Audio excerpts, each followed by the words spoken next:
Nakon 3,5 godine obnašanja dužnosti zamjenika župana, a na koju sam izabran na izborima u svibnju 2017. godine, na listi HSS-a, SDP-a i partnera, obraćam se javnosti i svim stanovnicima Zagrebačke županije.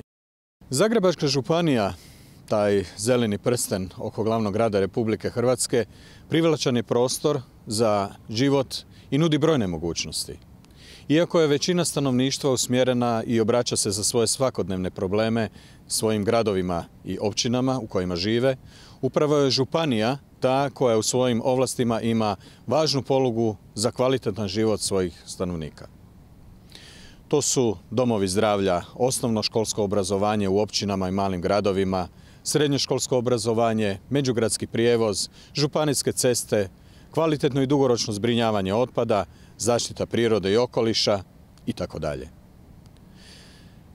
Kao HSS-ovac ponosan sam na iznimne rezultate koje je postigla Zagrebačka županija zadnja 2 desetljeća i doprinos HSS-a na svim područjima razvoja, od poljoprivrede do obrazovanja, od prometa do zdravstva.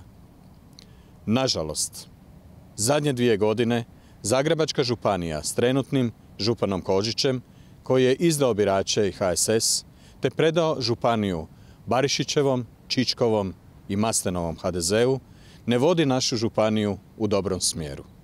Danas u županiji vlada isključivost u podjeli financijskih sredstava prema stranačkoj pripadnosti, netransparentnost, nepotizam i šikaniranje i pritisci na one koji ukazuju na nepravilnosti i nastoje ih ispraviti. Navest ću samo 2 primjera. Dok su župan Kožić i dio HDZ-a zabavljeni sami sobom, naši gradovi i općine same su počele tražiti kratkoročna rješenja javnog prijevoza.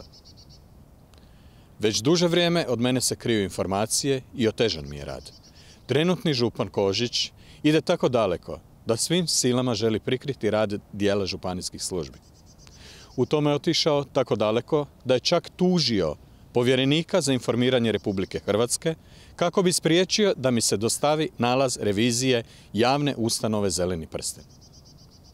Za razliku od onih koji su napustili i izdali HSS, u HSS-u Zagrebačke županije su osobe koje sa svojim životom i postupcima dokazale da ih se ne može kupiti. Osobe koje nisu izdale vrijednosti u koje vjeruju. Samo takve osobe su garancija da njihovi programi nisu samo slovo na papiru, već stvarnost koju će provesti u djelo i za koju će se boriti. Kako bi osigurali ravnomjeran razvoj, bolju povezanost i podizanje kvalitete svakodnevnog života u našim gradovima i selima, transparentnost i dostupnost svim stanovnicima Zagrebačke županije i iznad svega učinkovito funkcioniranje Zagrebačke županije, HSS i ja osobno odlučni smo da zajedno s političkim partnerima koordiniramo te uskladimo programe i razvojne projekte.